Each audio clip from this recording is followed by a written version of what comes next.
What's up everyone? Welcome back to my channel. I am Tobi and I film videos sharing my life in Canada. I share resources and tools that would help you to transition into Canada smoothly and just help you with your journey in Canada.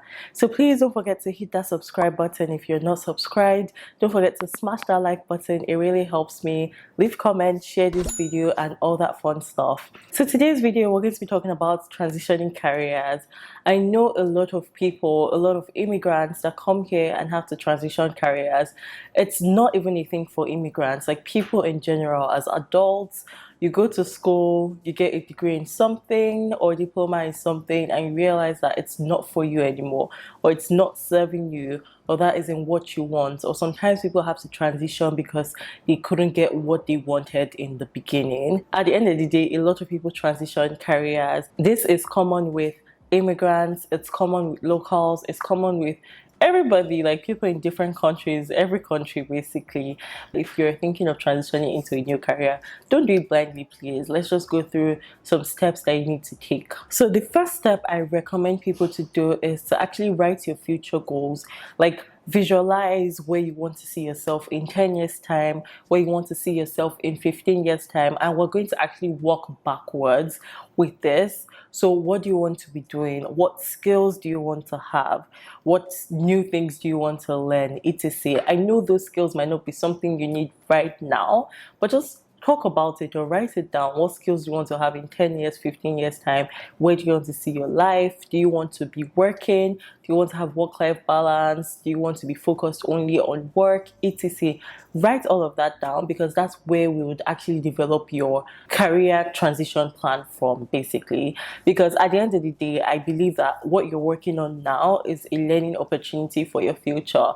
So if you're working somewhere now, like for example, as a salesperson, and what you want to do in the future requires sales, selling, marketing, etc. This is a learning opportunity. Fash it or forget that it's a job and you're getting paid for it. At the end of the day, you're actually learning for your own future self too. So that's why I encourage people to actually do this first, so you can work backwards and actually learn something for yourself. I'm at work, I'm working for my company, I'm working for my employer, they're paying me money, but I'm also using it as a huge learning opportunity for me, because I'm gaining the skills that I need for my future self. So that is a win, like a win-win situation for me. So I encourage you to do this without noise, without social media noise, without like looking at what other people are doing. Don't be so concerned about, oh, immigrants land here and this is the only job they get. Don't be concerned about, oh, immigrants get here and they cannot be directors, etc. All those like things that you hear. Cancel all the noise and write what you actually want, because you can definitely achieve it. So the second step is to actually do your homework, do your research. I see people just say that, oh, I want to transition into this career. They've not done their research, they've not done their homework. Some people say, oh, I want to transition into tech. What area in tech? Some people say, I want to transition into tech, but I cannot code. Like, there's so many jobs in tech, like in the tech industry, that don't require you to actually code. Do your research,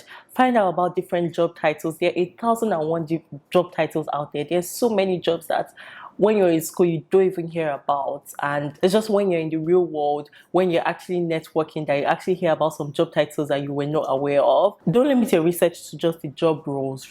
Also do your research on the industry. Make sure it fits into your long-term vision. It doesn't have to fit in directly at first, but just look for things that would actually help you to achieve your long-term vision. There's some 3 key things to think about. First of all, just know that this is a huge decision. Transition career is actually a huge decision. So don't just go into anything because you heard they pay well. You might actually go into it and not like it, or you actually burn out, or there's so many things, or you realize that it's actually not for you and you might actually regret it at the end, because transitioning career, as I said, is a huge decision. So make sure you know what you want and don't just go into anything just because you heard they pay well. So with that, the second one is just ensure you know what you're getting into, ensure you know the role, ensure you know what skills you need, what the day-to-day activities will be like, etc. And with that, ensure it fits into your lifestyle and your future goals. Like I said, with your lifestyle, like, do you want to have work-life balance? Do you want to be working long hours? For example, there are positions like investment banking. Your first few years, you might actually have a lot of hours. Okay, it depends on your division though, but there's some particular places that you actually have long hours. It's common to have long hours. Do you want that?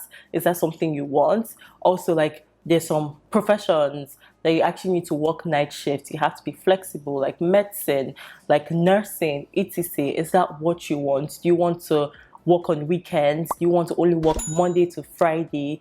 Do you want to have summer hours? Do you want to have that flexibility? Just think of things like that and make sure it just ties into your overall picture, or like the big picture of what you want for yourself. The third thing is to actually like do a career assessment, or like skills assessment. So list out all the skills that you've gained. This could be from your previous role, or like the career that you're trying to move out of. It could also, like, you can be in university. It could be skills that you've learned from university, etc. Just list out the skills that you have and look for the transferable skills. There's so many things that are transferable. Number one, a lot of soft skills, communication, problem solving, analytical thinking. Look for all those skills and map out the transferable ones. Another thing under this is that don't limit yourself to just one career option. So since you've done your research, you've seen different career titles that you can actually fall into or that you like, then now with these skills, map out the ones that you have majority of the skills for.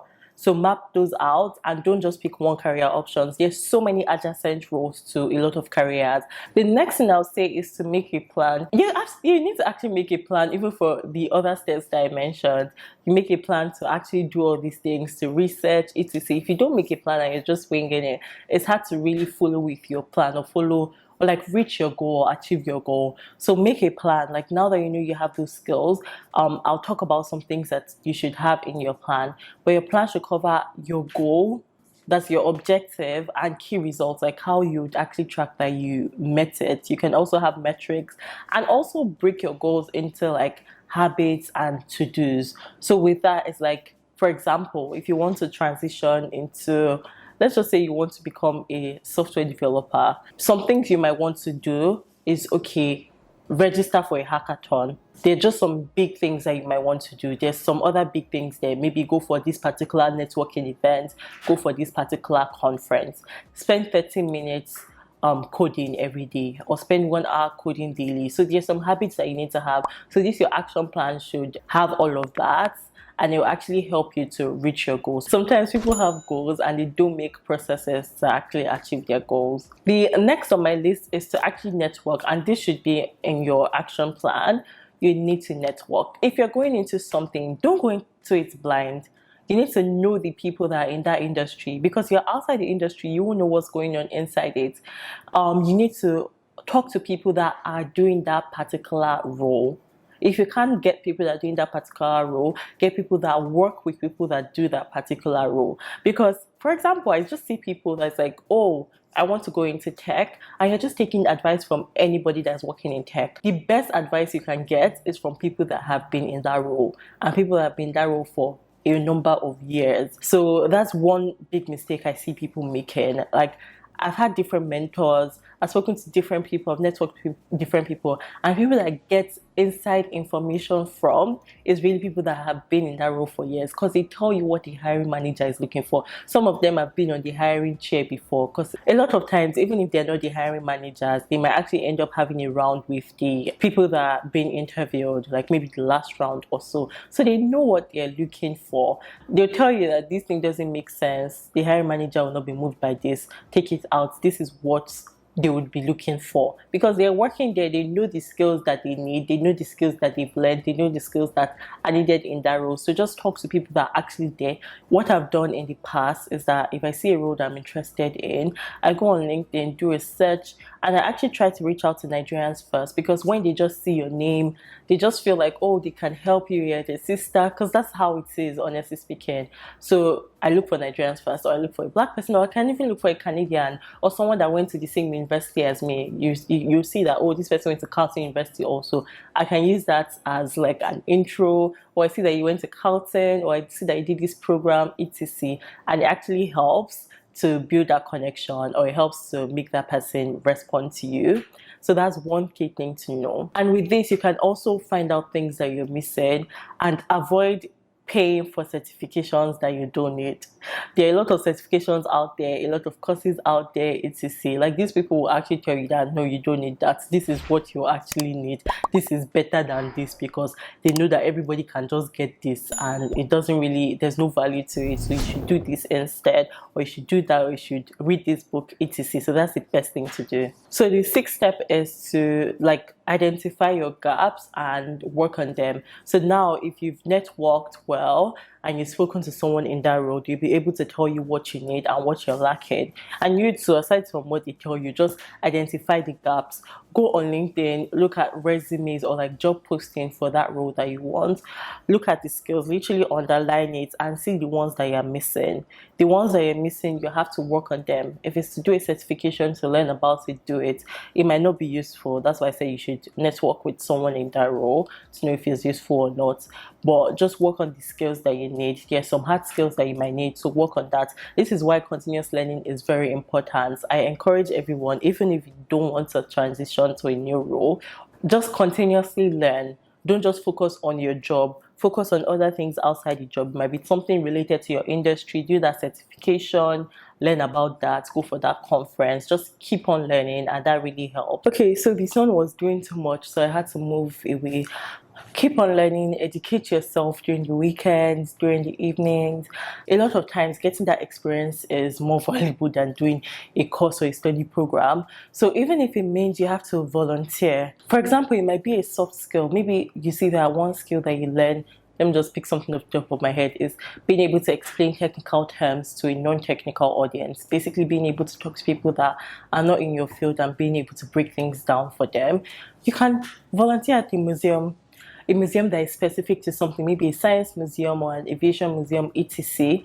And with that, you actually have experiences, or you actually have stories to tell about how you broke down things to people that don't understand. Most times people go to a museum, they're not experts in that thing. So you actually need to break things down for them in a way that they would actually understand. That's an example. There's so many ways that you can apply these things. Okay, another example, if you want to go into accounting or something financial related, mainly accounting, then volunteer at church. Volunteer in the accounting department at church. That's a good way. If you need something like some facilitating skills, team building skills, volunteer at church to be the head of a team or to facilitate events. There's so many ways that you can actually get those experiences and be able to use to like tell stories and prove to them that you actually have that experience. That's one really like important thing to know. The last step is to actually change your mindset. Don't think short term, always think long term.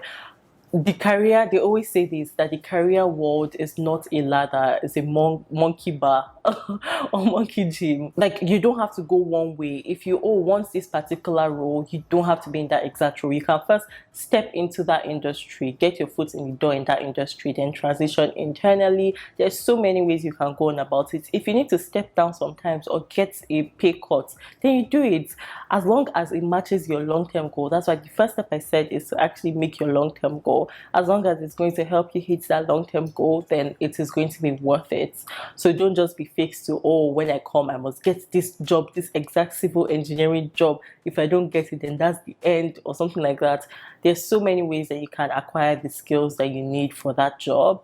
And if you need to, then acquire it. And it will take time, but just know that no knowledge is actually lost. But yeah, thanks for watching this video. I hope you gained a thing or two from this. Let me know in the comment section, have you changed careers before, or have you always worked in what you went for school in? Let me know that in the comment section. Like, what did you go to school for, and what are you working as now? If you change careers, let me know what you changed to and how you like it. Let me know all of that in the comment section, and I'll see you guys in my next video. Please don't forget to smash that like button, don't forget to hit the subscribe button, share this video, leave comments, and all that fun stuff. I'll see you guys soon. Bye.